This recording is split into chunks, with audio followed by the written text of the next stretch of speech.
What is going on, everybody? Voidlego here, back with a brand new episode of Scratching Our Itch. I'm here with 10 episodes. 10 episodes, baby. Today we're gonna be playing the hospital. So I what's thought you were gonna say the theme, man. we're going to be playing some visual novels. So there's gonna be a lot of reading. So get ready for Like that. so much. So, we got 3 for the price of 1. Don't worry, I got my headphones on. I thought that said based experience with that. Oh, okay. Well, look at how professional this game is. Brightness, settings, and all that.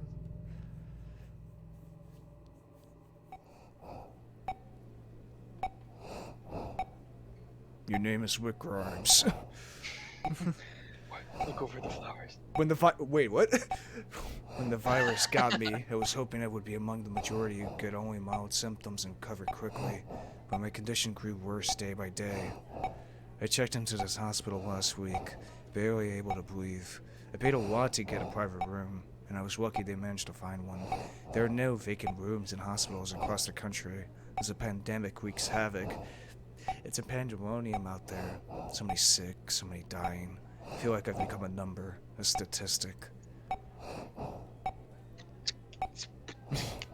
I think I'm growing sicker. I feel faint and weak all the time, and I keep hearing beatboxing. Yesterday at night, they had to increase my oxygen intake. I heard them talking about having to put me under to intubate me if my condition got worse. I don't know. I don't think I've ever seen intubate. Yeah. What if I don't make it? It would be a horrible way to die, alone in this room. I was never a believer in God, or in heaven, or in hell. I wonder what happens to a person after they die. I've never really stopped to think about it until now. I guess I was too busy living life and chasing shadows to think about death. That's deep. I'm feeling weak. So weak. I think I'll sleep now. I can barely breathe. Someone's got to really cover my feet as well. Kind of cold. He just dies and it's the end of the game.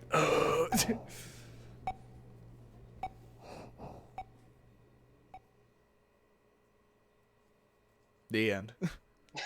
And that has been the hospital. Oh. Wait, what? Well, I'm up. How am I up on my feet? Can't remember getting out of bed. He just woke up standing up. Yeah. And walk along. And walk around. Game saved automatically. Hey man, that's my dog. Hospital bed. Whoa, Jesus. Damn. This is a very spooky hospital. By bed. It looks as if it was recently made. The When did I get off description's of in it? visual Who even made it? I don't This is remember kind any of of the it. visual This room works neat too, as if this room was recently vacated. I spent days on this bed, struggling to breathe. Feels weird to be up and about. Cheers for visitors. Except being in quarantine, I had no visitors. There's a lot of. This is not a visual novel. I knew it. It says visual novel in the. It says first-person horror experience. Yeah, but it also says. Don't you make me pull it up. The clock doesn't seem to be working. Bathroom door. The bathroom We lie. appears to be locked. Yeah, first person 3D plus the visual novel. I guess. I mean, I wouldn't call this really a visual novel. It's silent. I mean, I remember the door. are you looking at it? Nurses hooking me up to this thing. It's an infernal beeping, the hiss of pumping oxygen. It's one of those terrifying things in a hospital. All the machines whose purpose you don't know. Oh. Spooky lady. That person out there. Maybe a doctor. I need to find out what's going on. I mean, you have to read text, don't you? Isn't this what a visual novel? It doesn't, like, every game have, like, text in it. Where is everybody? No. When I checked in here, these corridors were full of activity all day and night, filled with nurses and doctors and patients. What about the blind people, boy? They can't read text They have- in video games. They have Blair. Putting their hand to the screen. When I checked in here, struggling to believe, they were too hurried, but hurried, but kindly nurses sitting behind this desk, answering calls, filing papers, welcoming patients. They sure had their hands full. Nurse?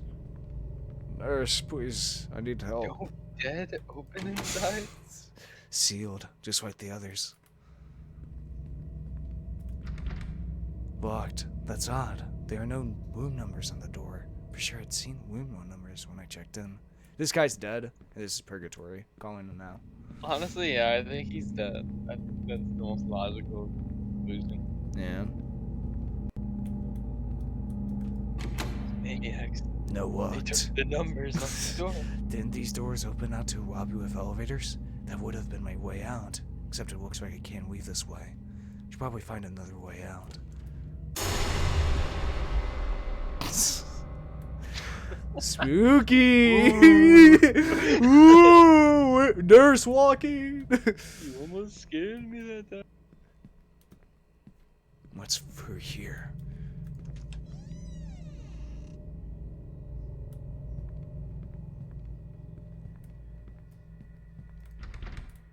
Nope. Nope. Maybe we'll unleash an eldritch. Not again! Are these patient wards? Why are they deserted? There's gotta be someone, a nurse or a doctor, who can help me and tell me what's going on.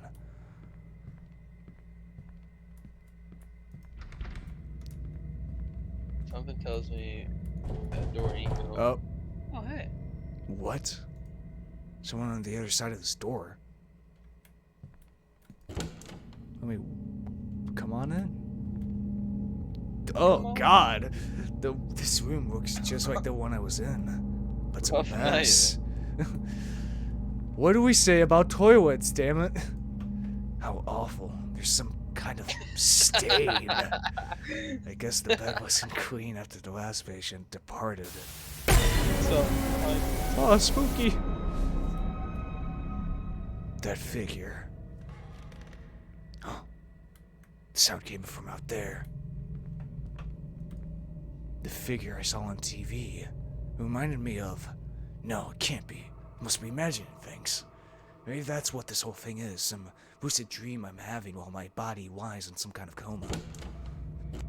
bro, I think you're just dead, man. Yeah, he dead, man. Dead man walk. That's awesome. The Walking Dead. Did Undertaker predict The Walking Dead?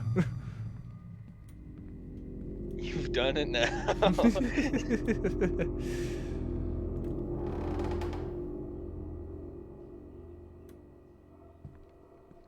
These hallways, they seem to be the same. They look familiar. I just wanted to check in on my best friend. It's locked. Who shut the door? Was that a corpse in there? If this is a dream, it's growing increasingly disturbing.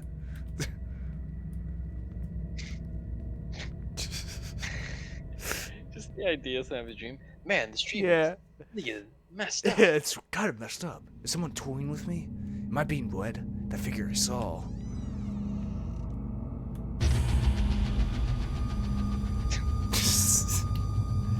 It's not that spooky, guys. It can't be her. This is a dream, a nightmare, whether in which I'm trapped. I think it'd be better How if could it it be wasn't here? for like the loud music that plays every time. Yeah.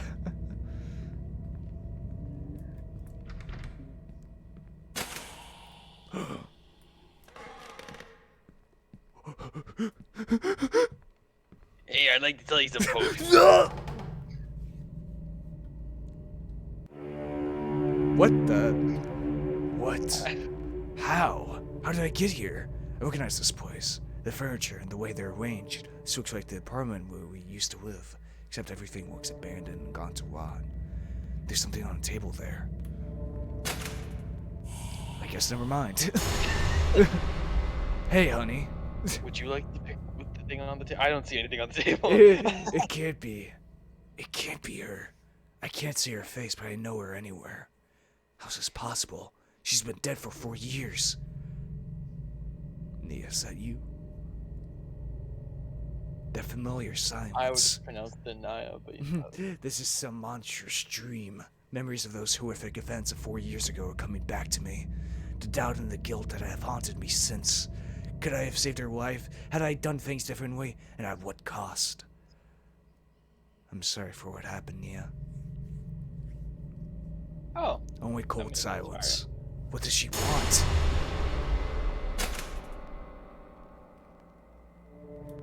Nia?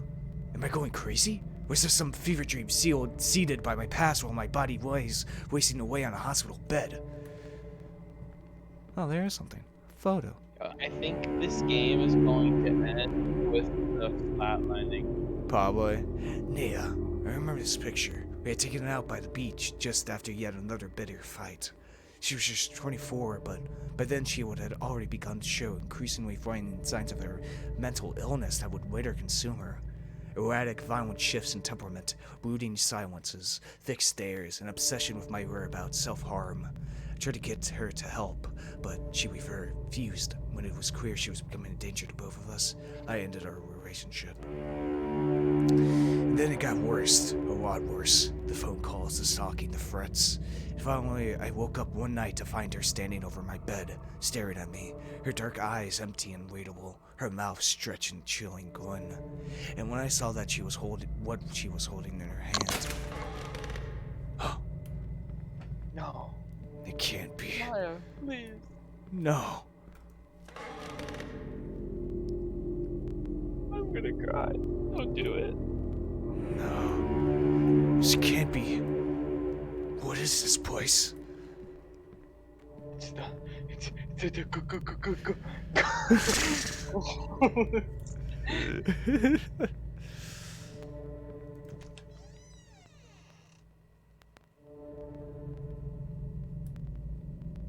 Don't you guys love this, like, film popping? Right, pop, pop. Who would abandon a dead body here? The stench here is terrible. I should move on.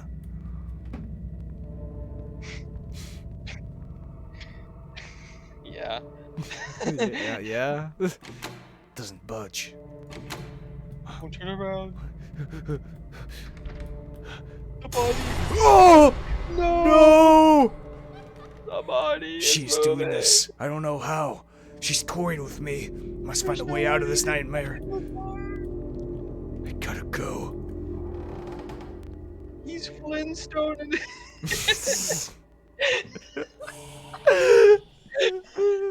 Fritz is doing it. They're gonna Flintstone the guys. Stay away. Yeah, I don't want to play these games with you, damn it.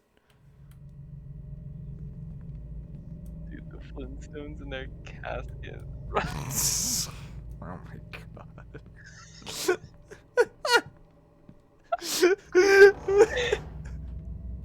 Yeah, but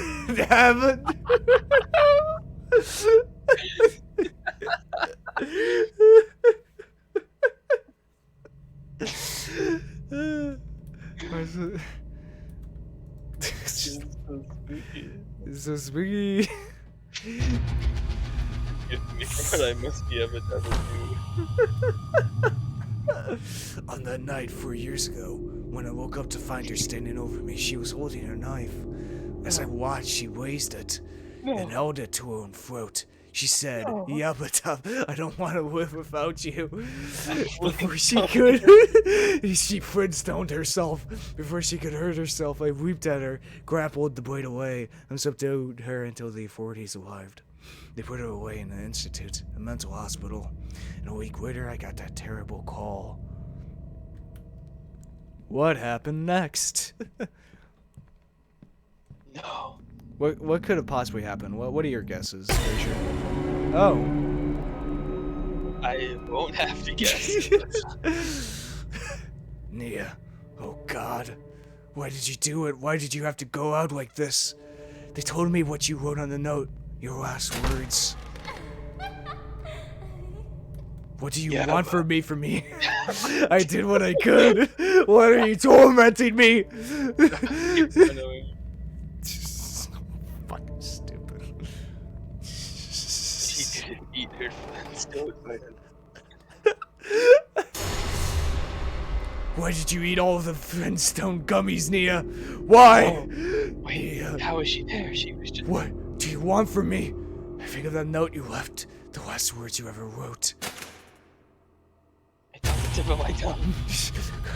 No, let you in the go. You She's gonna be won't. closer. I'm never going to let you go. I know those words were meant for me. Is this what this is about? That if I'd done things differently, perhaps been more compassionate, you might still be alive? No, don't go closer. Yeah, on top of you. No! I could have never foreseen these events. What was that warning animation? Is that it?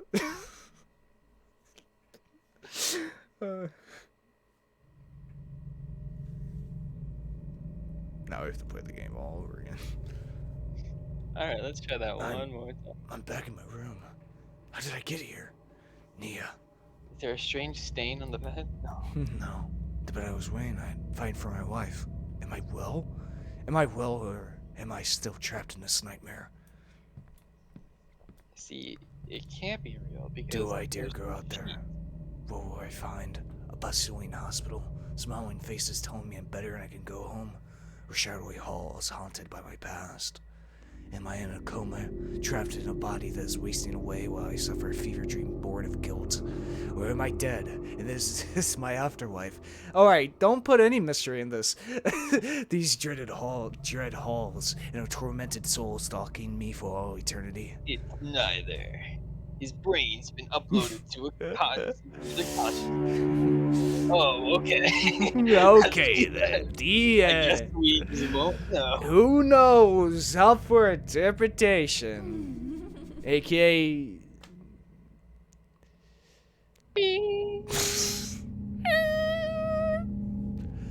So I want you... So I gotta tell you some of these potions. If nothing else, if it wasn't for this game, I would have never had the mental image of Flintstoning this casket. Flintstoning this casket. On to the next game. Wait, yeah, but Alright, on to a proper visual novel. We're going to after last game, we're gonna need therapy. yeah, we're gonna need some therapy. English. Sure you wanna speak? Yes. You sure you want to speak this language? Yeah. Is it The Rock? Isn't The Rock there was no like text at all. The jump scares, crouching gore. Okay, whatever. This therapy may contain jumps. Alright, can I turn down the damn volume?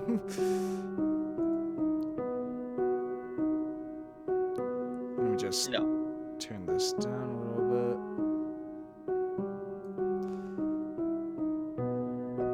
Nice music though. Alright.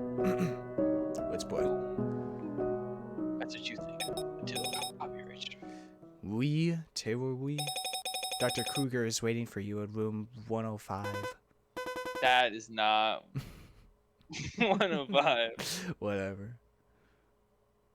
You want to be Taylor? Oh, okay. Huh? Wait a sec. Whoa. This is Wednesday.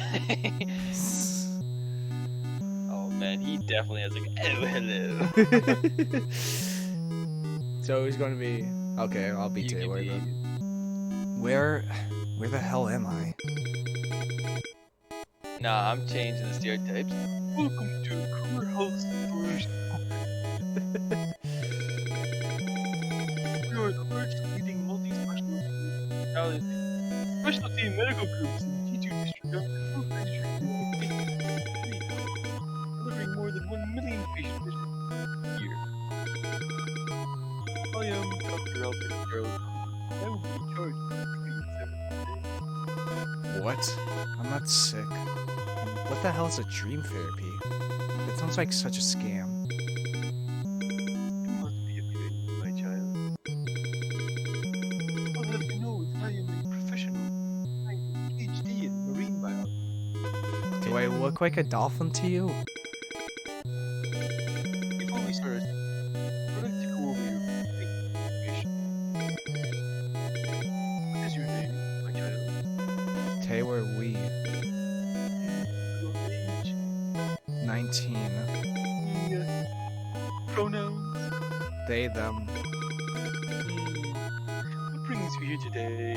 And what are I just said pronouns. What brings you I said I'm not sick. Very well. Why don't we switch to sanity check? Do you enjoy math, Taylor? Not particularly. Perfect. Then let's start with Oh no. very simple. Don't be a silly. All you do is correct answer. Wonderful concept, right? Does that sound good? Whatever. Alright, let's get started.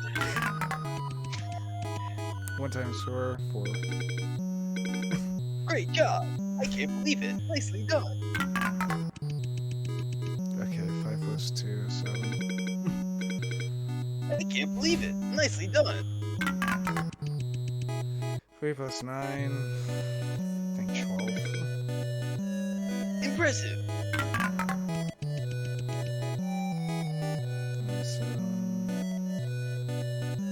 Shit. Seriously. Yeah, give me a fucking 6, I think. No, fuck. Void. Oh my god. Shut up! Shut up! Shut the fuck up! Shut up, 6. Fucking goddamn it. Excellent job. Oh, goddamn division. I hate division. Was it 1? Yeah. Void, I can't It's. believe it. I fucking hate division. Fuck off. You graduated high school. Shut up! Shut the fuck up! 10. Fucking goddamn. Oh god. God damn it. Okay. 4, Void. Just bien. Fucking. I hate fucking multiplication too. It's 4. No, 8. I swear to God, it's 8. interesting choice. Next time. God damn it!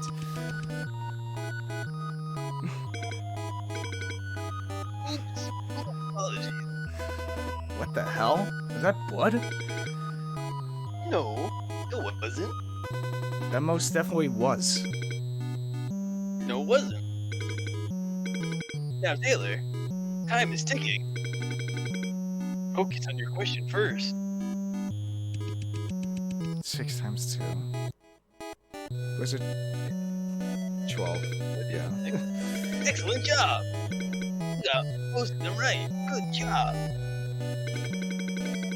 You must make yourself brain cells those man. Why don't we take a little short break? Sure. Let me turn up the music. It's already loud enough. Okay. Much better.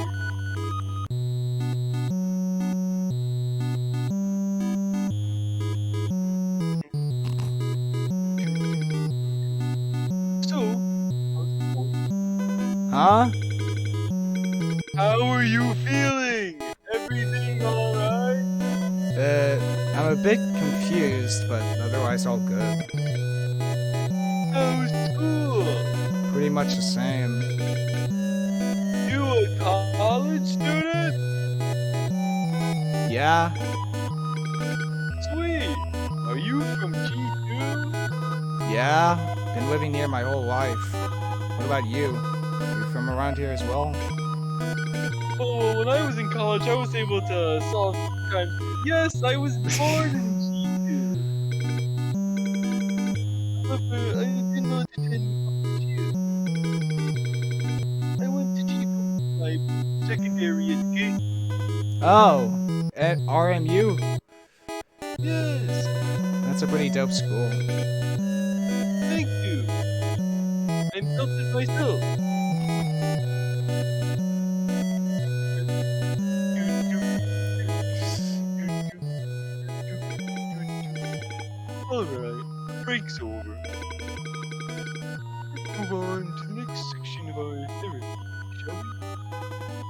Okay. For this section, we're gonna play a game. A very classic one. It is called the Shell Game. Ah, yes, what a classic. You heard of that? The shell game? No, not really.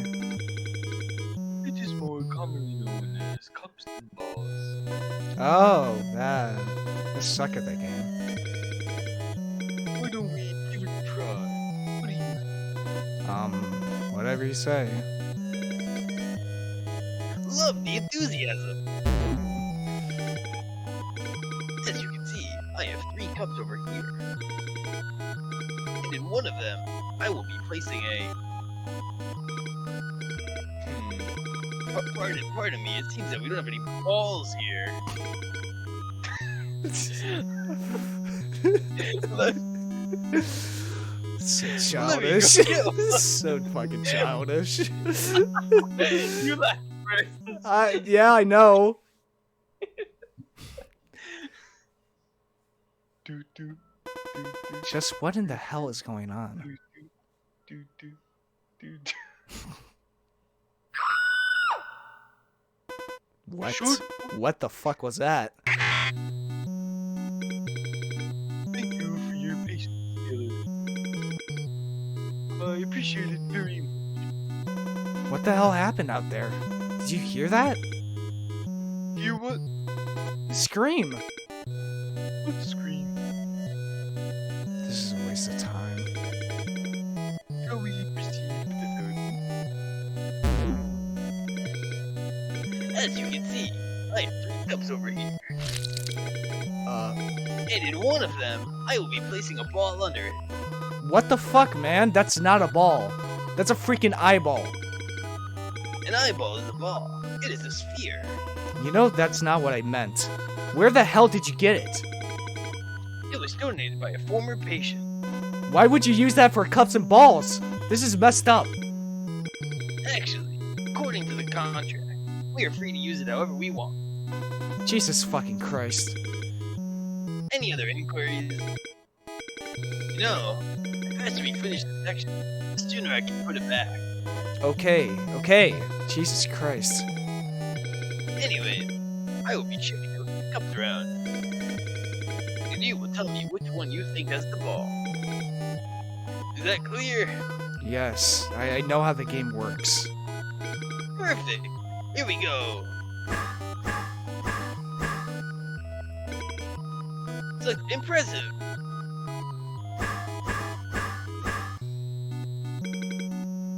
Excellent job. Excellent job. Très bien. Très bien. Oh, come on. God damn it. It's gonna be Gus. Oh, phew. Magnificent. Fuck off. Damn it. Interesting choice. Next time, must. The correct answer is. Good job, Taylor. You managed to spell most.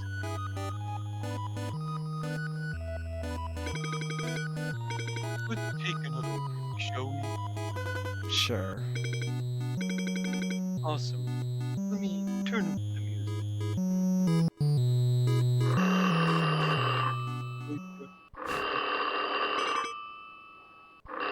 Pardon me. Albert Kruger speaking. How may I help you? It's Tom Nook. Is that so? Well, I'm sure you're competent enough to come up with a plan, right?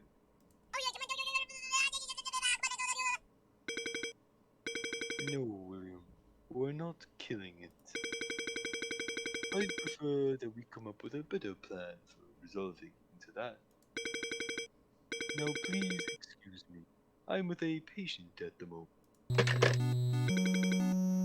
Sorry about that. Is everything okay? That sounds pretty serious. Thank you for your concern. I appreciate it very much. However, no need.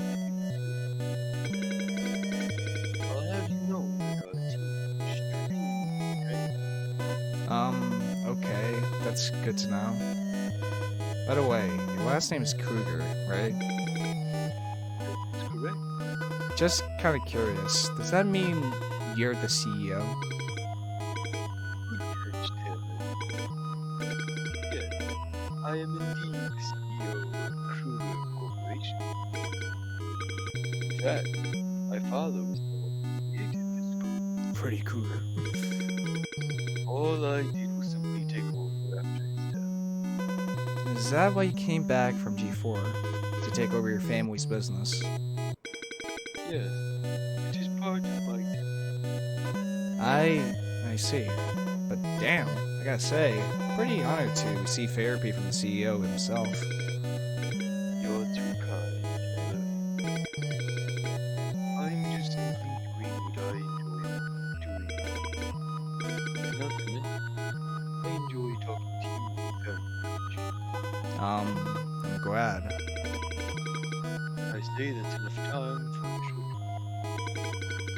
Shall we move on to the next section? Sure. This section is a bit different. It is not a game or a test. It me getting to know you better. Or as I usually like to call it, gateway to your heart. The gateway to my heart. Stomach. Yes, I will be asking you a series of questions, and I bet you can answer honestly. Huh? What kind of questions? All kinds of questions. Questions that are about you. Nah, I'll pass. It is an integral part of therapy. Abstaining is not an option. This ain't fair, you know? I didn't sign up for any of this. Why do I have to tell you anything about me? Well, I guess I can modify it a little bit.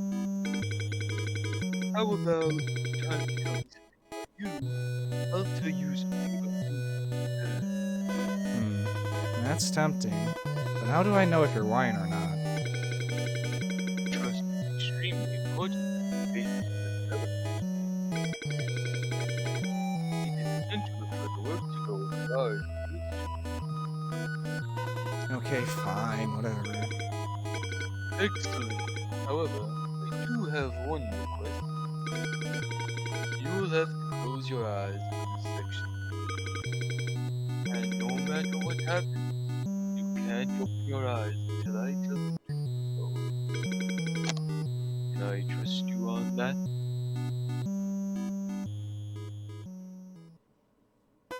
Like this? Yes, perfect. My first question is,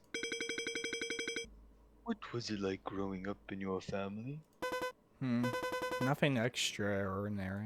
My parents were immigrants who came to G2 to seek opportunities. They had two siblings, and we used to all live under the same roof with our parents. Sometimes it gets a little bit annoying, but as a whole, it was a pretty happy experience. What about you? What was your family like? It was also quite ordinary. Both of my parents were well known figures in the medical field. They were very busy people. However, what's different from you is I was the only child. I see. Should I open? Nope. My second question is, how connected do you feel to the people around you? Well, I'm not very popular in schools, but I do have a few good friends that I feel deeply connected to. My family as well. We understand and respect each other very well. That's good. It is important to have friends and family that support you. Well, what about you? Do you feel connected to the people around you? Of course, I feel deeply connected to all of my patients. They all mean a lot to me. I guess that's very professional of you. What the hell were all those noises? Should I open my eyes? No. Next question. If you could wave a magic wand, what positive changes would you make happen? That's a tough one. There's really nothing I like to change. I like everything the way it is right now. Interesting response. It is always important to appreciate what you have at hand. Well, let's hear yours. What would you change? I guess the world could have less mediocre people. Excuse me? I'm just joking. I love my life and everything about it. There's nothing that needs to be changed. Something feels off. What is this weird guitar sound? No, keep going. Last question. Have you ever had the urge to murder someone in your life? Or maybe dismember them, chop them into pieces, and make them into a hamburger? Excuse me? Of course not. This is messed up. Have you? I personally take a dislike to hamburgers, so no. That's not. I'm feeling really uneasy. Should I open them? Why did you open your eyes, Taylor? Thank you for your cooperation, Taylor. You are now free to reopen your eyes. Shall we take another short break? Let me make the music louder.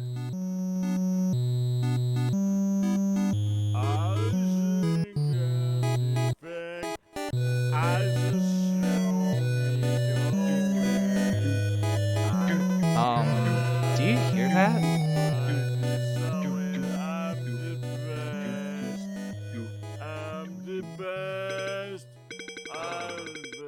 My apologies for such an unpleasant experience, Taylor.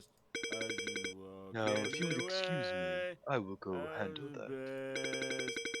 Why don't you watch some videos? Okay. I'll put on some videos. Albert, Yes? please don't kill him. Of course I won't. Who do you think I am? I'll be back soon.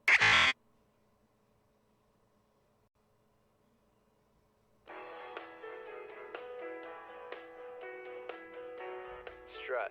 It's something many of us Stress. deal with on a daily They got that handled. you seem to have mastery over. That's why we're working hard at Kruger, developing life-changing treatments and revolutionary dream therapy, allowing our patients to tackle their stress in ways the world has not seen before. So what are you waiting for? In today's increasingly difficult market, what better thing to invest in than yourself?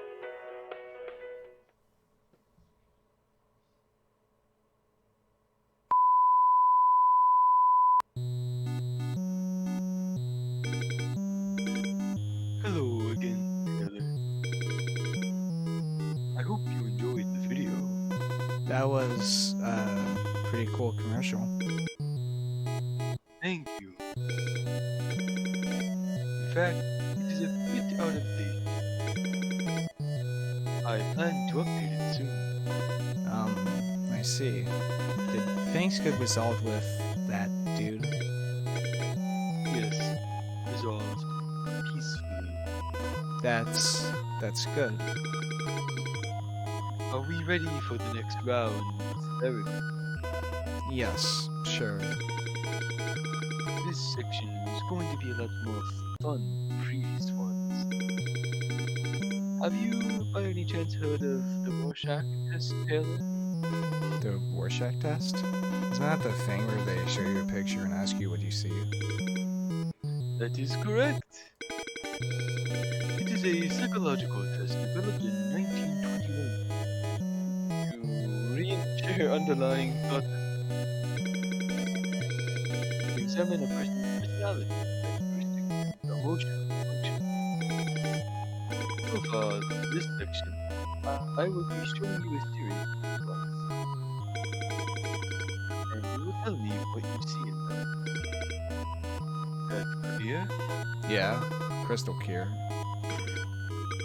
Well, all right, here we go. Let's see about. Really cool.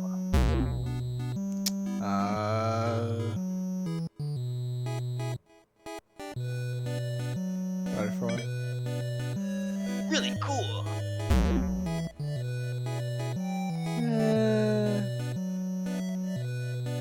Kind of an elephant. Interesting. Very, very interesting. Swapping. Interesting choice.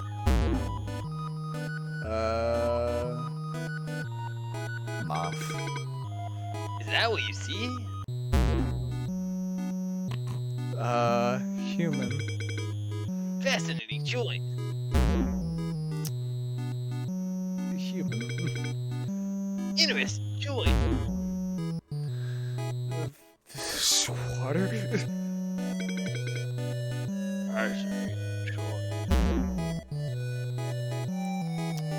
Huh. I like these choices. I'm looking at them. Lobster. Interesting choice. Good job, Taylor. That was incredibly fascinating.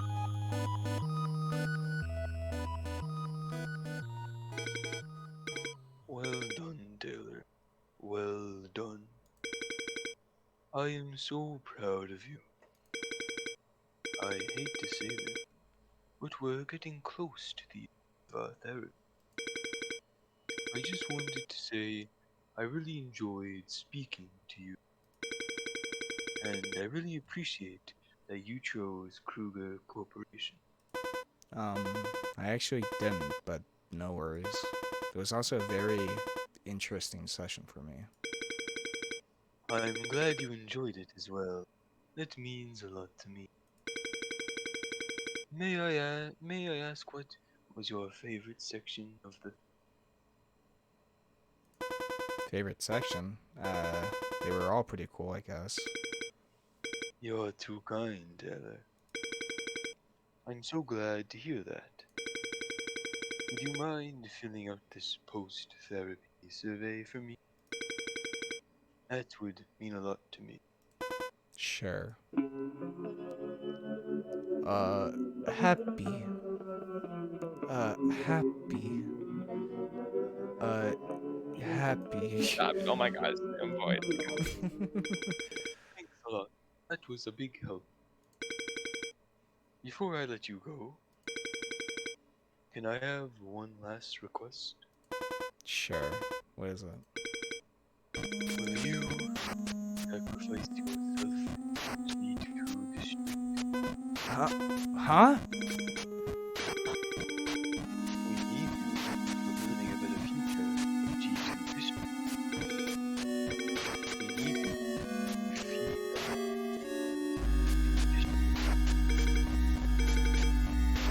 G2 is our home now. We need you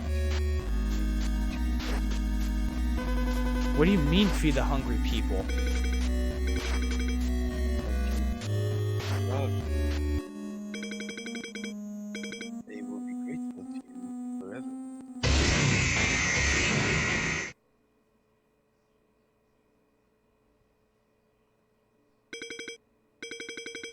Thank you for your contribution to G2 District.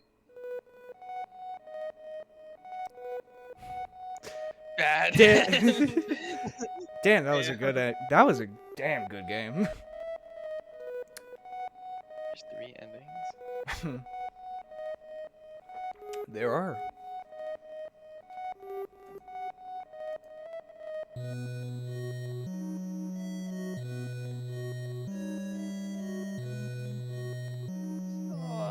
Oh, I could have turned on the music in here. Oh yeah, that would Yeah, that would probably have been pretty good. not even gonna be able to hear me. Yeah. You already have my volume low enough. No, I turned you up. It's alright. I don't. I watched the Game Awards video and I was quiet. Unless you turned me up again. Oh, Yo, good to see that you're doing fine. As you can see, I'm very fucked. What a waste. I didn't even finish my intestines. That's okay. It's not neat to happen to you. This thing is, Albert seems to be using dream therapy as a way to find a certain type of people. So maybe get all the questions right? Be as obedient as possible. Don't question him. Maybe that way you can save yourself from getting the same fate as I do. Why don't you go ahead and find out? damn, it was all over as soon as you failed the map. Yeah. As soon as I failed the map. Yeah, what a great game. Actually, a really cool game. Yeah, I really like that one. Let's get on to the next one.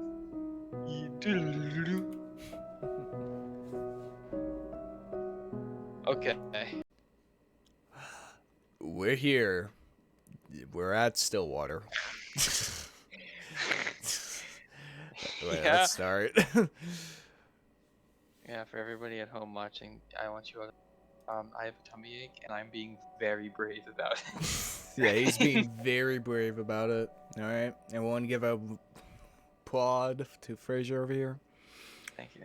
Self-voicing. The hell does that Do mean? not give out sugar cookies though. Let's turn this down. Blip volume? I have no idea what that means. Also, what the hell does self-voicing mean? I think it's like there's probably voice acting and then self-voicing is like, no, we want to voice this out. I want to voice it. Oh, damn. I was kind of. I kind of want to just hear. All right, you want to hear it? All right. Like we could switch to us. I just want this to be. Yeah. Well, we're here the actual voice actors, and if it's not good enough for us, well. Yeah. Also, I forgot my hoodie. 1 second. This is a work of fiction. Self-voicing disabled. What the fuck? So that's what self-voicing is. Interesting. Yeah. Viewer discretion is advised. I'm sorry, but I can't stay here anymore, Oh, I Nina. guess not. Yeah, I guess not. I feel like I'm going crazy. Calm down. If we could just talk it out. So many strange things keep happening after another. Every day there's this damn dripping sound. I thought it was just something leaking at first, but I check every faucet, every ceiling, every pipeline, and still I hear it everywhere, constantly echoing in my ears. Oh, but the water. I find random pools of water just appear out of nowhere, just like the dripping. But it's at night. It's all at night when it comes. I don't know if it's my paranoia, but I swear I could hear footsteps walking along the hallways, walking up pools of water. They walk, and they walk. Upstairs, then downstairs. Up and downstairs, up and downstairs, up and downstairs, up and downstairs. And it goes on and on and on and on like that. But somehow it does come to an end. And it ends all in front of your grandfather's room. I know that this is a lot, but you have to believe me. No matter how many times I queen, it just won't end. I can't stay here any longer. I'm sorry, Nina. It's okay. I understand. Thank you for taking care of my grandfather. Nina, please listen to me. I don't know what's happening around here, but... The woman on the phone cautiously looks around before speaking again in a hushed tone. Something terrible is working through this house. Oh wait. Oh, I'm so. Oh, the caretaker is her. I thought. Yeah. I don't know what it is, but please, as soon as you get back, take your grandfather and just leave this place. Ah, I can't just leave. That's my home. Please, Nina. This place, it's not safe. I don't know what you saw. But I can't just leave things like this.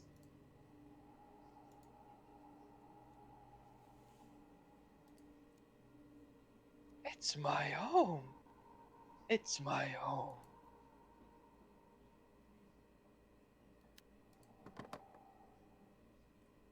Diner, say at 7 a.m. Amid a foggy morning, there sits a man by the corner of a booth. He drinks black coffee and, depending on his mood, occasionally orders a donut. Today, it was just black coffee. I swear I've never seen that amount of paperwork in my life. Freaking mountain worth of it. You're a valuable member of our team, Hugo. My foot. I'm starting to believe I was bamboozled into joining their agency. Hugo Warren, age 30, takes a good look at his cup of joe and chugs it all in one sitting. He then continues to grumble to himself about last night's grueling work at the office. Now I need to find a different job. As he contemplates his poor life choices, he looks out towards the early mist. There was something inherently terrifying about the fog to him, how it engulfs everything and nothing. Even if it disappears, it always leaves behind traces, proof of it remaining. Even in a quaint little town like this, I can't even run away from my fate, I guess. Hugo finally stares at the compiled newspaper clippings he put together. Some of them from recent events, but mainly all were past headlines of missing person cases. No matter how many times I see this, it's still just as hard to look at. Fixating case after case, he can't help but remind himself that there is a reason for all of this. An all too personal reason. Seeing strange things come with a price.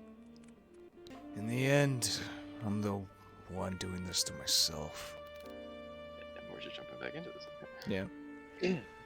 Sounds rough. Mind if I join?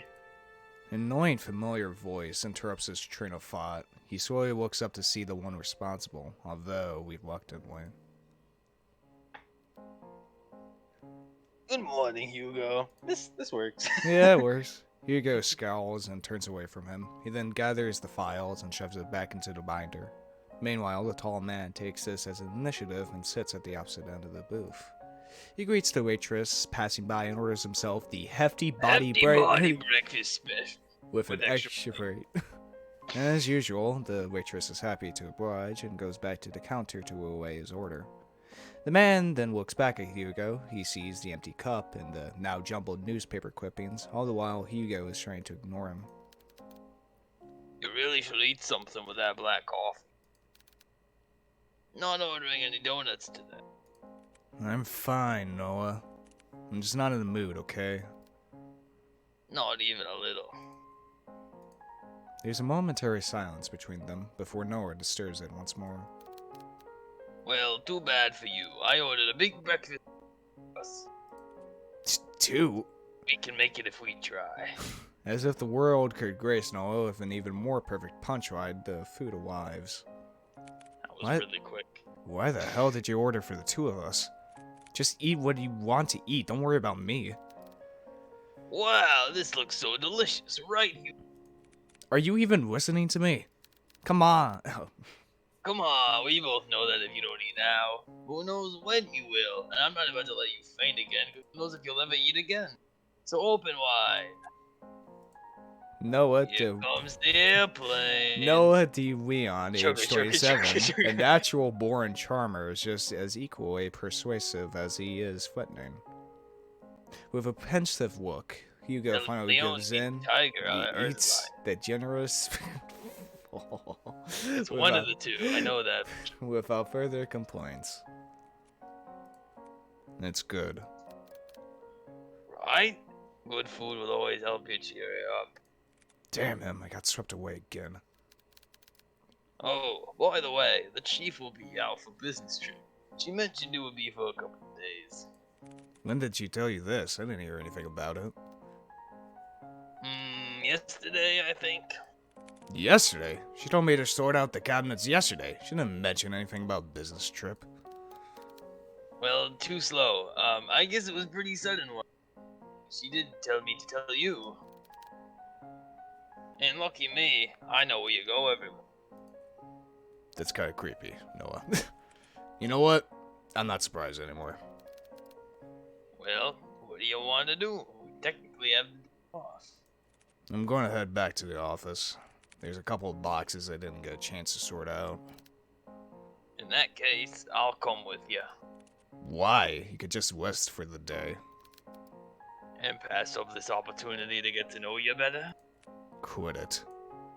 After a day of enlightening banter, the two of them finish their breakfast, pay for their meals, and head to Hugo's car. As Noah opens the door to the passenger seat, he notices a bloodhound sweeping inside. The big dog stares at the sound of the car opening and waves away stares at Noah. Oh, I'm sorry, big guy. He then closes the door while trying not to make too much noise to disturb its occupant. Kobe. As the sound of his name, his heavy-lidded eyes slowly peek to see who calls for him. It is his one and only partner, his human. As if finally realizing who he is or where he is, the old bloodhound stirs up from his sweep, pounces at Hugo, and proceeds to wag his tail uncontrollably. Good morning, Kobe. Had a nice nap. Kobe, 8 years old. Hugo's Hugo's most faithful and loving partner in club. Yep, has the biggest tendency to just sweep all over the place. Noah, who is witnessing all of this from the back seat, chuckles to himself. He is amazed and slightly defeated at Hugo's sudden surge of energy. Oh, it doesn't matter how many times I try. When it comes to boosting up his move, no one can beat Colby. Agency, 7:50 a.m. The three headed back to the office, the space just the same as Hugo left, a decent, organized mess. To his credit, for the amount of boxes he painstakingly went through, he believes he did a fair job. Albeit, could have been better. Wow, you really outdid yourself. Looks.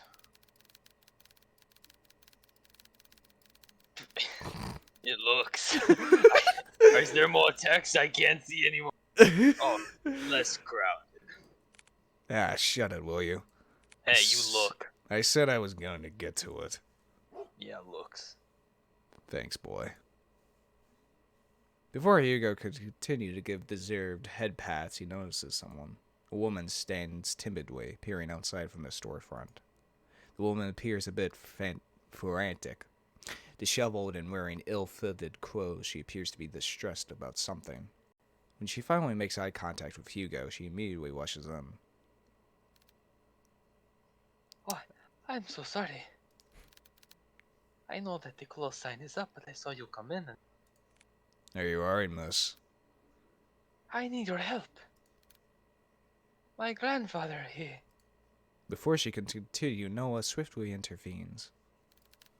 It's okay. We'll hear what you have to say. I think I'm taking a brunt of the work. I'm doing narration and voicing Hugo, okay, man? I don't even know what voice I'm giving these people. I give them a voice before they even see them. So please, why don't you take us? Noah gestures to one of the empty chairs. I'm just... The poor woman hesitates for a moment before heavily sighing in relief. She then walks towards this corner of the room and sits on the sofa. Towards the corner of the room. Okay, start off by telling us your name. I'm sorry for earlier. My name is Nina Mortimer. Oh wait, this is... Yeah. I already gave her a voice. Yeah, exactly, you did. I need help watching over. I changed the lot over my grandfather. The other voice was generic. Basic. This is something. Watching over your grandfather. Yes. I'm sorry, Miss Mortimer, but I don't quite understand. Is he in danger? I'm afraid he is.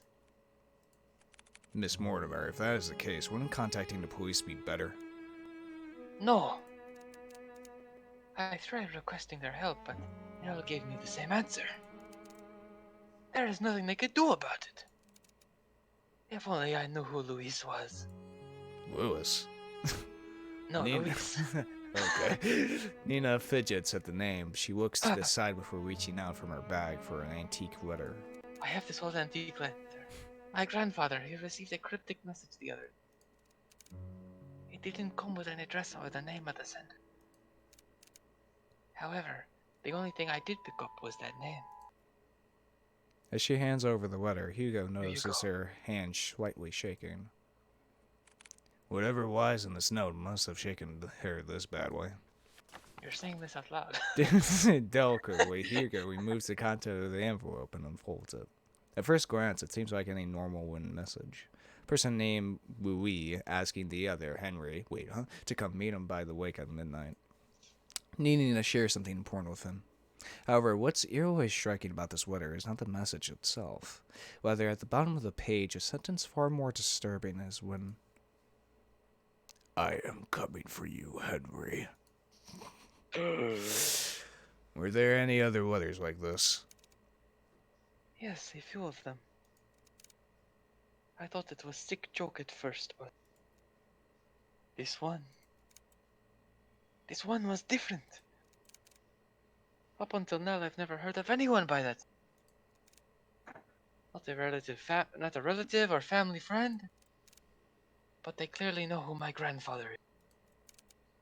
If I don't do something about this, I'll lose. I'll lose him too. Just by uttering the words alone, Nina breaks down. Hiding away her tear-streaking face, she begins to quietly sob to herself. As an act of comfort, Kobe sits closely to Nina while Noah fetches tissues for her. Hugo, on the other hand, is puzzled. This very well could have been a prank, but she seems certain that whoever or whatever this Louis person is, they're coming. What? Do you want some tissue? I'll do it. I'll take on your case. For a moment, silence fills the room. Only stares are directed at Hugo, till Nina finally stands up and walks towards him. You'll take it? Hugo simply nods. Thank you, thank you. You don't know how much this means to me. We're glad to help, miss. Nina is fine. Well, Nina, we'll do our best. Nina slightly smiles at Hugo before reaching into her bag once more and taking out a note. This is my address. I'll be sure to greet you once you get there, Detective. She politely bows once more before heading out to her car and drives back home. Once out of sight, Hugo turns to look at his cluttered desk. Still messy, but presentable. I am messy but presentable. I'm that voice at the desk. I guess I'll have to sort out these later again. Womp womp. Car. 5:30. Car. Was it like 11:30 a.m.? No, it was 7.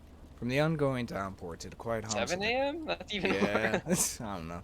From the ongoing downpour to the quiet hums of the car, they sit in silence.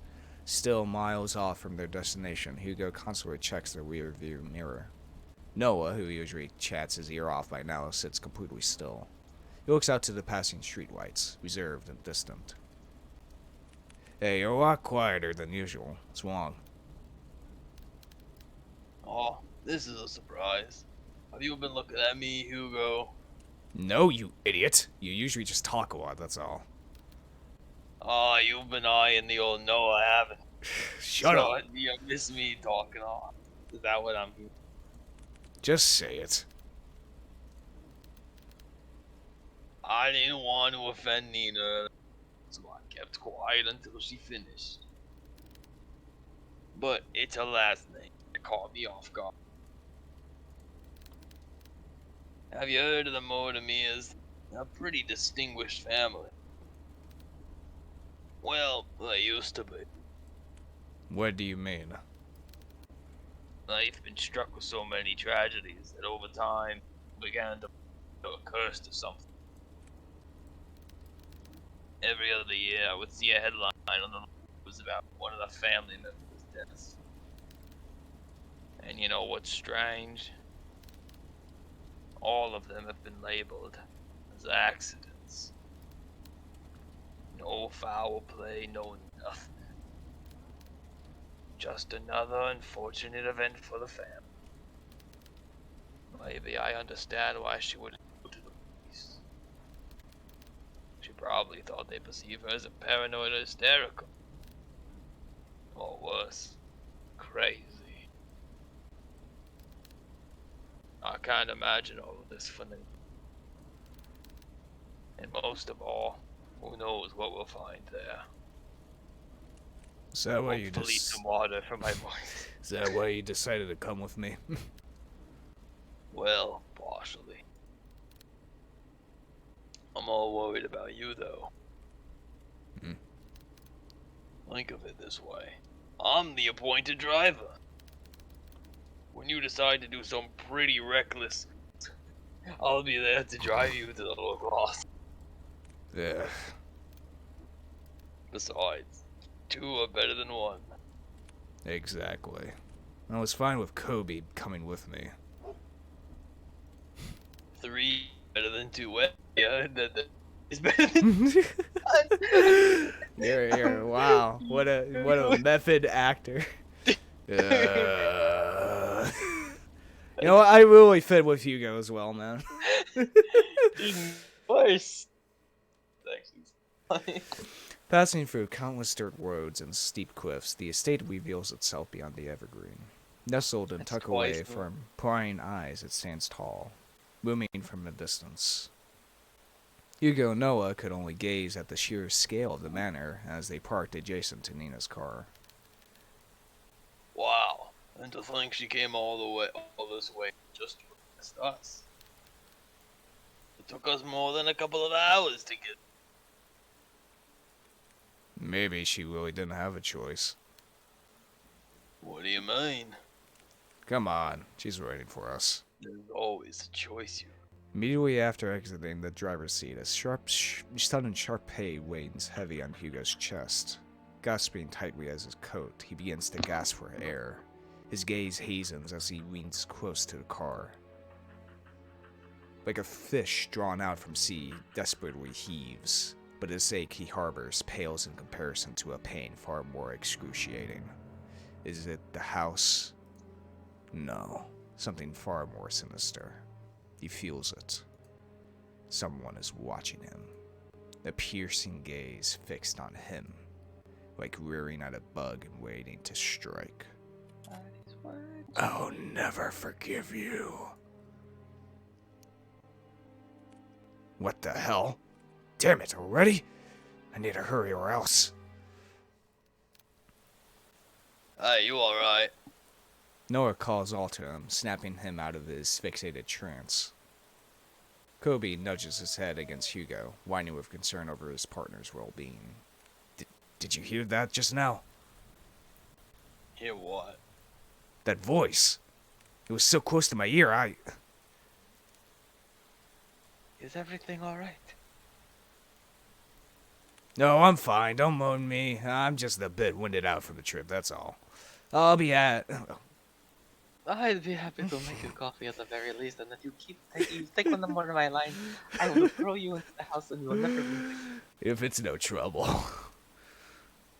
No, not at all. It's the least I can do. Once again, the subtle uneasiness from Nina surfaces. It goes from like Spanish, like a hint of Russian. Yeah. But before don't know. Hugo could get a chance to look further into it, she walks off towards the front porch without saying another word. What nationality is she? What is that accent? I do not know. You sure you're alright? I don't know what I am either. You sounded like you were joking down there. I swear, all of you have just different voices every time I speak to you. This is how I've been talking the whole. I said I'm That's not- fine. Besides, we're already here. We can't back out now. All's fair in love and war. Listen to me. I'll think you should. Noah abruptly cuts his lecture short as he notices Nina stopping by the front door. She stands there silently, as if contemplating something. I know this may sound rude, but I didn't get the chance to know your names. Well, you were pretty out of it when you walked in. I'm really sorry about that. No worries. This is Detective Hugo Lawrence. His assistant, Colby. And I'm his second assistant, Noah De Leon. Huh. It seems so surreal, just like a cartoon. Yeah, shut up. Nina meekly I smiles started with running away. meekly smiles with returning away from them. I haven't been quite honest with you, Detective Lauren. Hmm. Just like before, as if carefully choosing her next words, she decides that in this situation, words are not enough. You'll see for yourself what I mean. Words are not enough. She starts doing sign language. And with that, Nina enters the house, leaving the three to follow behind. Hugo is about to enter through the foyer when he feels a tug on his arm. Don't forget what I told. Let's try that again. Well, I went like all southern there. Yeah. Don't forget what I told you. Something happens, let me know right away. I forget how to do Yeah. You always forget your voice. You'll be the first to know. With that, I know what Noah it's just releases his grip on Hugo. They proceeded to head in, not knowing what awaits them beyond the door. Greeted with a brightly lit hallway, Hugo Who notes is that that the man? internal was just as grand. Adorned with floral accents and antique paintings, it exudes an elegant charm found only in a represent house such as this. You got it. However, Hugo notices something even more distant than the splendor. This house is much more terrifying inside than out. Please come this way. Bracing themselves, they entered the dimly lit drawing room. At first glance, Hugo could not discern the silhouette situated at the far corner. However, on closer inspection, he now understands the reason for all of Nina's unsettling vagueness. Grandfather, we have guests. Sitting on the armchair is a young That's man. grandfather. That's Grandpa! He is dressed in a white-collared down dress shirt, I need tucked whatever in he's using. with black sweats and black penny loafers. Staring only at the window, the young man sits there dazed with little acknowledgement of the people around him. Still, motionless, like a doll. Grandpa, these are the people I spoke of. This is Detective Laurent and his two assistants, Colby and Noah. They're going to help us. Even after introducing them to the head of the Mortimer estate, Hugo and Noah could not help but feel unnerved. The man before them is supposed to be frail and older than any of them, and yet here he remains, forever unchanging, forever young. They've come a long way, so I'll be making some coffee. Would you also like some, Grandpa? The young man sits still, does not reply back, never glancing at Nina or anyone else in the room, only fixated on the rain. I'll be sure to make a cup for you too. She then timidly gestures to Hugo and Noah back to the foyer. Burying more questions, the two follow Nina outside. But before they leave the drawing room, Hugo takes one last look at the young man. There's an almost too familiar air about Henry Mortimer. His eyes, they're so similar to his own. Whatever he must be longing for, Hugo knows it will not end well. Hey, those eyes kind of look like yours. Nina, that man. Yes, he's my grandfather, the one I asked you all to watch over. I know this is hard to believe, but Nina draws something out from her pocket. It's an antique picture of a young man with slicked back hair wearing a luxurious suit. He appears to be poised and refined, a complete contrast to the current Henry Mortimer. this isn't much to go by, but I swear he is the same person. Then why does he look so wrong?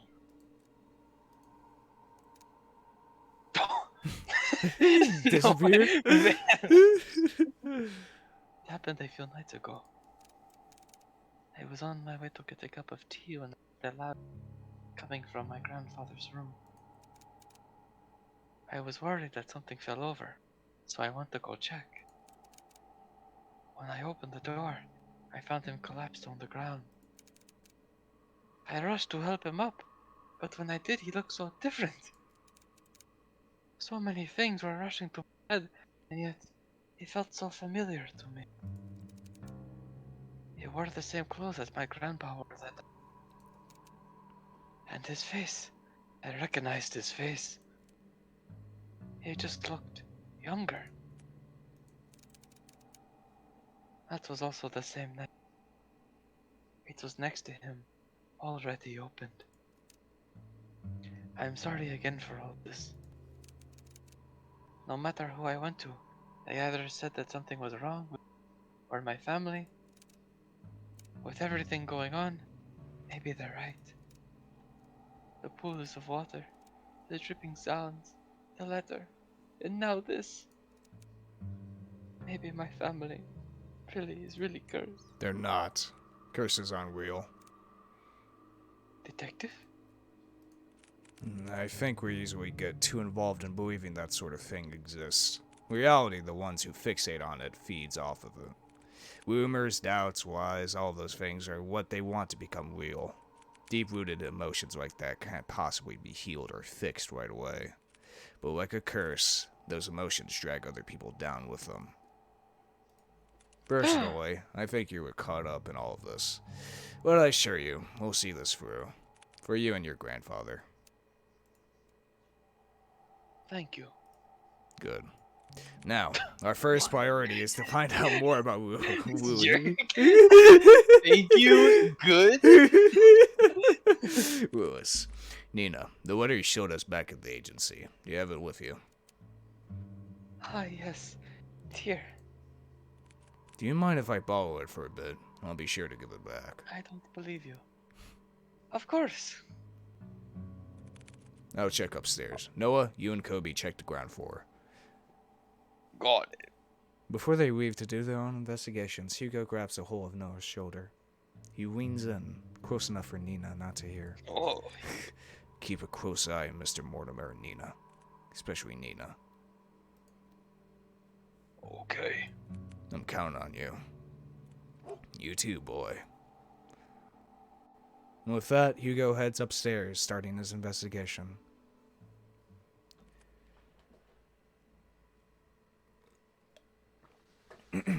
After searching vigorously through each of the rooms, he knew his findings would eventually lead him here. This is it. Hugo walked towards the nearest lampshade and opens it. Dimly illuminated, he sees the extent of how lavished this part of the house is. From customized drapes to the vintage furniture. Everything here exudes that extravagance. Ugh. But much like the interior Hugo has seen so far, he finds this one in particular reeks of it. Plastered from wall to wall, a sense of groove lingers. It's as if the room itself is mouldering, despite its previous nature. I'm preserved. I need to hurry. I don't want to stay here for too long.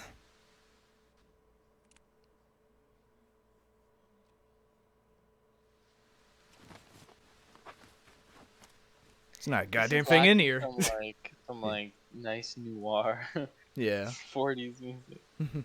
He searches and searches, still with no sign of anything.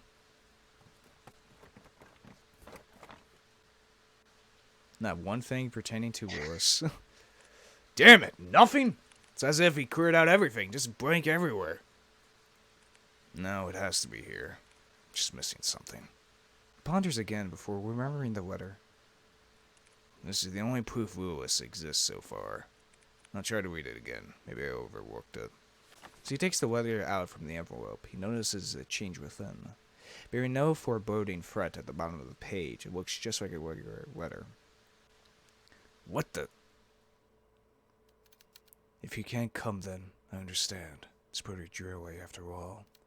But if I can ask one last favor of you, could you keep my locket? I know this is selfish of me, but I'd like for you to have it. I'd be happy knowing it's with you. Thank you for everything, Henry. Forever yours, Lewis. This is the same Lewis. Thought he was the cause of all of this. I don't understand. Without warning, the sound of a click can be heard across the bedroom, as if something unlocked itself. Hugo turns around and sees at the foot of the bed a chest. Unlike the other furniture, its dark and rustic features have not been maintained well, left to rot on its own. Preparing himself, he opens the chest. Inside, scrambled together are bunches of notebooks and small trinkets. Hugo continues to rummage through when he stumbles across an old newspaper article. Young man found dead by the lake. An unidentifiable young man was found in the morning of XXXX, 3 days prior to his death, according to the No, police. That's Ruled out I as wish a we had the lake on suicide. XXX. Police have claimed that the troubled youth drowned himself. This certainly is a tragic loss, an unfortunate event indeed, comments. No claim of his body has been made yet. Hey, I know that guy. Gross. With the corner of Hugo's eye, he spots a bright grunt buried beneath the clutter. He reaches for it. The locket of glowing gold shines unblemished, retaining a timeless luster. Inside it safeguards a picture of a young man with glasses, smiling brightly. This must be the locket that he was talking about. It's so pretty. I'm surprised it shines like this. And this picture. Did he put this here? No, it might have been Henry. But why? Why would he store it away like this? What should I do? Joyce! God. Oh my gosh. It's Higurashi time. There's no choices in Igarashi. Let's take the locket. Should probably hold on to this for now. Hugo is about to put everything back into the chest when he feels a wet and cold sensation crawling up his leg. What? Water! Pool of water relentlessly spreads across the floor, already seeping into the chest. Damn it, no! Suddenly the lights shut off. A scream is heard, followed by a myriad of shouts. Is this underwater now? Hugo is about to call out to Noah, but stops at the sight of pale feet before him. Looming over him stands a tall and ominous figure. His face is shrouded in complete darkness, devoid of any human emotion. It appears as a young man, but Hugo knows that it's far from it. No, this very thing is trying to imitate a human form. Trying to be human. Hugo could only stare back. Paralyzed with fear, he is forced to watch the horror as it slowly creeps towards him. It's just like before, the sensation of someone staring at him from within. But this time, it's drawing nearer, inching ever so closely. The words to call out to Kobe or Noah fail to reach out. Lodged in his throat, he struggles in pain. With his breathing shallow, he tries to force his body to move. And then it stops. Looking down at Hugo, filled with nothing but malice and contempt, it speaks.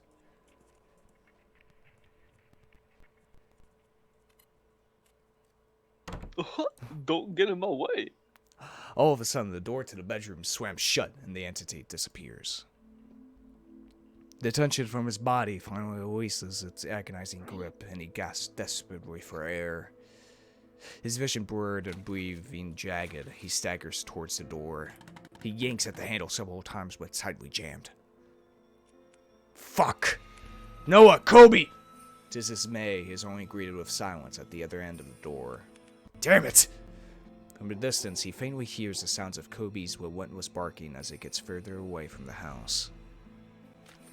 Hugo rushes towards the window.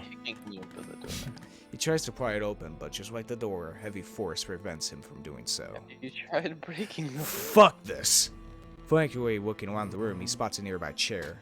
Without a moment sooner, Hugo grabs a chair and starts to strike the window. Bit by bit, the window cracks get larger with each blow, splitting off smaller pieces. What the hell is this thing made out of? Still trying to catch his breath, he musters all the strength he has left for a final blow. Damn you, just break already! Screwing out the remaining glass shards, Hugo peers his head out to see any wearing he can grab hold of. However, he discovers instead that the wall adjacent is covered in ivy. Despite how heavy the rain has drastically become, he reaches out for it, grabbing a handful of the vines. Carefully, he climbs out the window, gripping tightly, making sure he doesn't lose his footing. Yet to his luck, the patch of vines he clutches starts to tear away from the wall. Out of desperation, he struggles to find his grip on another, but falls when his hands slip out of reach. Shit! Crammling wildly as he loses grip on the ivory, he crash lands down onto a thicket of bushes. Skill issue. Air forced out of him, he heaves uncontrollably, trying to even out his breathing.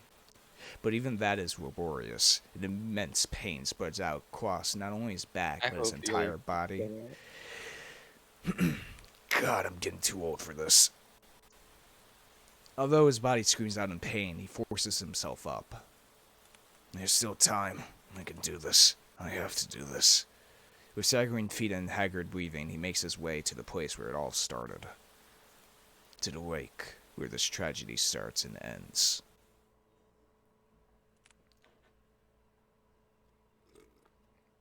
So, Luis and Henry were in a relationship together. Maybe. Finally from the family. Finally entering through the park, Hugo calls out to Kobe and Noah. Kobe! Noah, where are you? You hear his faintly the sounds of barking and echoes of people yelling in the distance. He rushes towards the echoes, guiding him through the downpour. With his heart racing and blood rushing to his head, he finds his way to the lake. Drawing closer, he sees Nina giving chase to her grandfather. Fortunately, she doesn't get too far as Noah stops her. Wait, what's happening? Wait, they're all at the lake? I guess. Grandpa, stop! Grandpa! Let me go. My grandpa, he's... Nina, please, it's dangerous. You'll get hurt too. You know, there's like a touch of Australian. I don't care. I don't want to lose anyone anymore. It's at that instant Hugo trudges through against the water, pursuing in Nina's stead. Hugo? No, don't! Please falls to deaf to his ears. Not even the whines and worried cries of his partner could make him turn back. Determined, he trudges further in. Nearing the deep end, he sees Henry Mortimer gazing directly at the abyss. He looks even more frail and disheveled, as if all the life had been drained from him, surrendering it all to the lake. Before Henry could lean in, Hugo reaches out and tugs at his arm. Mr. Mortimer, listen to me.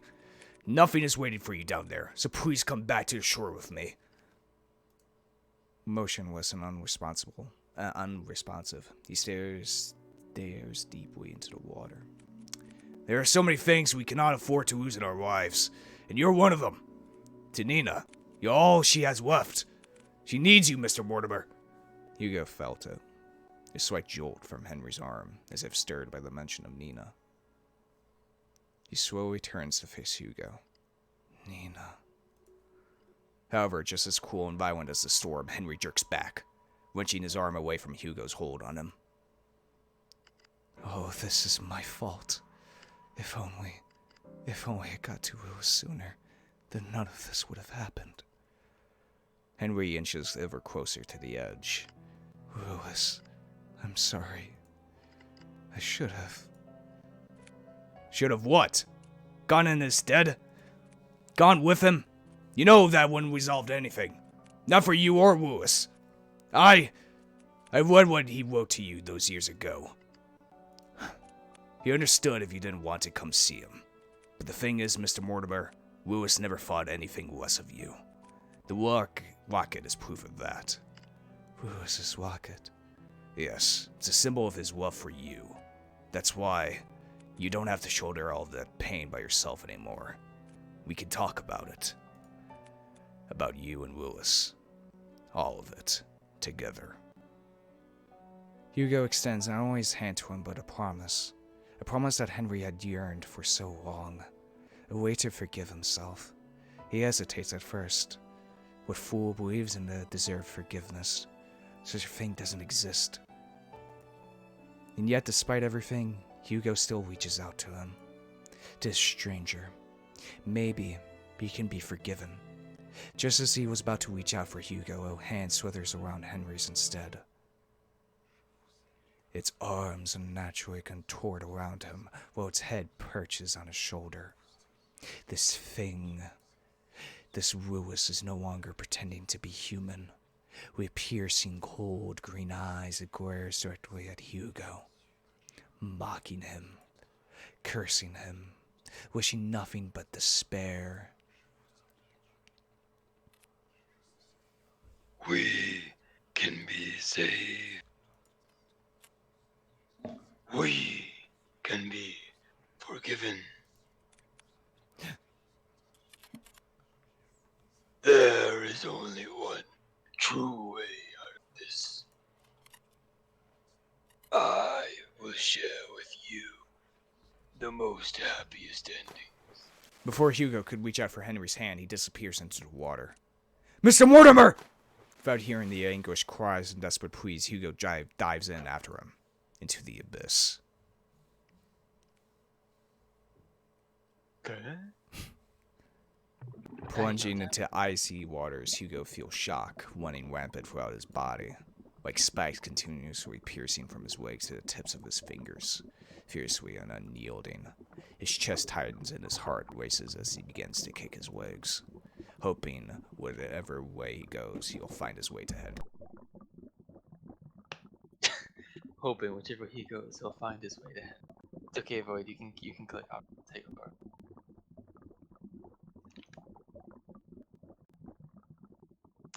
Okay, well he's answering the door. To build a fire. Day had dawned cold and gray. When the man turned aside from the contrail, he climbed the high earth where Hoping whichever way he goes, he'll find his way to Henry. Swimming deeper and deeper in, he sees that faintly a figure slowly descending into the darkness. As he finally gets closer to Henry, long snake-like arms stretch across the void and grab Hugo's neck, finally squeezing all the air out from him. He tries desperately to wrench his hands away, but with each struggle, Hugo's movements begin to weigh heavier and heavier. Louis, where are you, Louis? It's looking for Louis? Digging deep into his coat's pocket, he grasps tightly in his hand the locket that Henry kept and had long forgotten, holding it out as it shines ever so bright right in the dark. Ah, there you are. It releases its grip on Hugo and instead reaches out for the locket. Taking this as a chance, he drops the chain and kicks with all of his might to grab Henry's arm. With his heart burning and his body screaming, he swoops desperately to the surface. Almost there. I just have to. As the lights from the surface begin to blur, Hugo makes one last attempt to reach for it. With his limbs worn out and his energy spent, this is all he can do. Before he loses his consciousness, he notices a figure swimming towards them, getting closer and closer. And then everything fades to black.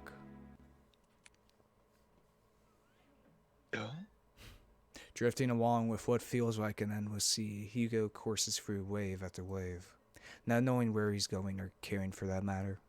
All he knows is that he's very, very tired. How long has it been since he had a good night's rest? It's been too long. Maybe I should take that rest now. I like that so much. Yeah, alright, Void, you choose. One void. What voice? Give me something to go on. I don't know. Be your fault. Go with Noah's voice. I don't know. No, come on. Joker, sure. I agree that you deserve it, but not here. I am sorry for startling. I just wanted to see you Lewis. Yes, it is me. You've done. Is he even picking up? I don't even see the green thing. I see it. Oh, thank you. No worries. I Well, forgot my name first. Far off distance, a voice cries out to him, beckoning for him to come back. Well, I guess this is it. Take care, Hugo. Wake. Done? With his eyes closed and his senses still returning, he feels the constant tugs and licks of a certain bloodhound, whining as he tries to wake up his partner. Woof. Bark. Hugo! He also hears another familiar voice, too annoyingly close for comfort. Eyes shot up, wide open, he jerks up. Confused, Hugo looks around before he coughs off the remaining water in his lungs. Are you alright? Noah starts to pat his back while Kobe continues to whine over Hugo. What happened? Where's Mr. Mortimer? He's safe. So is Nina. They're both okay. The police and the ambulance should be arriving soon. Thank goodness. Isn't there more? Isn't there more you have to say to me that I'm my lie? Instead of, thank goodness. I swear you don't listen to a damn. I'm sorry, Noah. Exhausted, he waits out a sigh. He then continues to pat Hugo's back aggressively when someone approaches them. Detective Laurent? No, Nina. Yeah. There is someone I want you to meet. Behind her stands an elderly man. Frail in stature, he timidly looks to his side pensively as he ponders to himself. Although his youth has long faded, his eyes are what catches Hugo's attention. They're no longer piercing and vicious green, only eyes just like Nina's. Hello, Mr. Mortimer. Detective. I never got the chance to say goodbye to him. I always thought about it every day. What if Lewis lived on in this world? What if he stayed a little longer with me? It's because of that constant mindset I dragged everyone down. And I kept hurting not only me, but Nina especially. I was the one who kept hurting her, the one to blame for all of this. But you, someone that I never met, still went out of your way to save me. Not knowing that my burdens are my faults. Thank you. Hugo reaches out to Henry and smiles widely at him. It's my pleasure, sir. Before he lets go, Henry tugs at Hugo's hands one last time. I hope that someday you too will overcome it.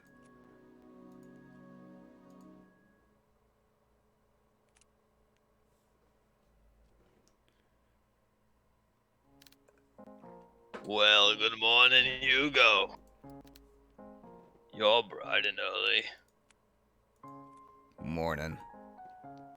With much fervor and haste, Hugo resumes writing on his notepad, although by closer inspection he looks like he's going to combust any minute. Are you writing up the report? While looking up, Hugo responds back. Yeah, for the most part. Still need to write yours too. I will. Totally. But since I haven't had breakfast yet, and I don't like eating by myself. Let me guess. 2 is better than 1? Bingo! Wow, Hugo. You're really catching on. I'm so proud of you. Ah, shut it, will you? I swear, if only I hadn't fallen off that from the goddamn window, maybe my report would have been shorter. Before Noah could begin to cut the bacon, You he fell out of a pauses window? at the mention of Hugo's report. Oh yeah, by the way. Mind telling me what happened to the Mortimer's window? I broke it. Well, that's obvious to me. What I don't understand is, why is it broken? Do you know how much it costs to repair a window like that? I know. It was really dumb of me. I'm sorry. Besides, I told... Alright, mister. Besides, I told Mr. Mortimer about it before he left. Honestly, I I'll was say whatever lines I want. I was expecting an earful from him. And also the bill. And Surprisingly enough, he said it was okay. so what? You just called it a day after all that? Thank you so much, Mr. Mortimer. You broke it, you pay for it. Would you chill? Of course I'll pay for it. I hate broken windows. But each time I keep insisting, he just shrugged it off. Said that we already went through a lot for them, so this was nothing in comparison. Ugh. You know what? He's right. After all we went through, I deserve at least a nap. Hugo pats down his pen and proceeds to head for the couch. Kobe follows after him. Wait, what about breakfast? Now eat it, waiter. It's nap time now. Heavily sighing, Noah sets aside the food on his desk and joins the other two at the couch. I'm getting old. I mean, you are old. Shut it. Kobe whines, asking for head scratches. Sorry, boy. Suddenly, Hugo scratches the back of Kobe's ears as he leans closer to Noah. You know, I'm glad that you came along yesterday. Good. Oh, what's this? Are you getting chummy with me now? Call it chummy or whatever, but I really mean it. If you hadn't saved us back there. Look, I told you before.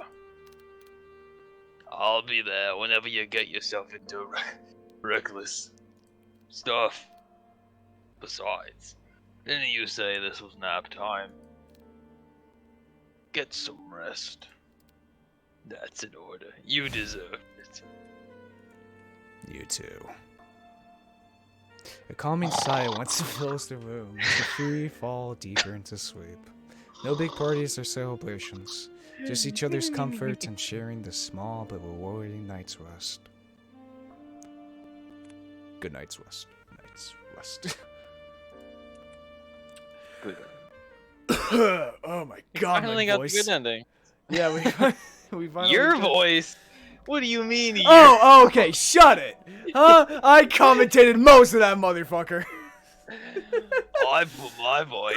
You have lots of different voices, so you don't even know. What is this that I'm doing here? You have nothing to say. At least my voices are goddamn consistent. Hey, mine stayed pretty consistent throughout the entire. Alright, mister. I only was goofy one time. Yeah, that's a record. Okay. I think that's a good ending point. If you guys enjoy this type of content, hit that subscribe button, right the right button. Yep, Tell me something, do it. put it down Oh, in man, the comments so many things below. to Check do. out the Choices. Discord Just what server you I do. hang out in, or Welcome my to Twitter. this Check video. description below. And yeah, this has been Voidlego, and And Frasier. I'll see you guys next time. See ya.